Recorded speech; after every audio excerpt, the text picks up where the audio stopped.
For generations, black dialects were despised as slang. But more recently, the academic community has come to acknowledge the rich diversity of African American English and created a whole new area of study called Ebonics. For Mary Zeigler's students, it is a recognition long overdue. Who's teaching our kids how to speak correctly? Who? I mean, who even taught our parents or our grandparents to speak correctly? It was against the law for them to read. So anything they picked up on, it was just by hearsay. Right. If you was never properly shown how to read and how to write, you do the best you can. You survive. And that's what they did. Yeah, that's what they did. That just came out of nowhere.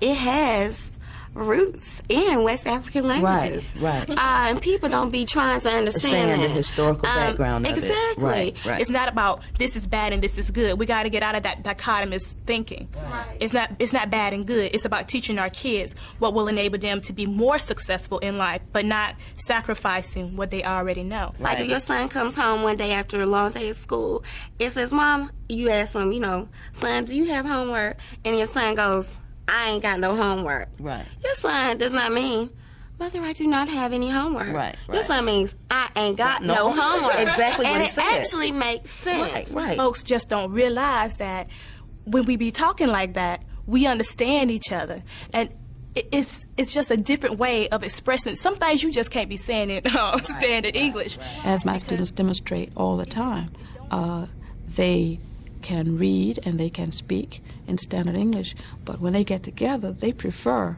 to talk in their own community language. And in fact, everyone really does prefer to speak in the language which identifies them with a particular community. Black dialect is just a variety of the English. No one really goes around speaking standard variety English.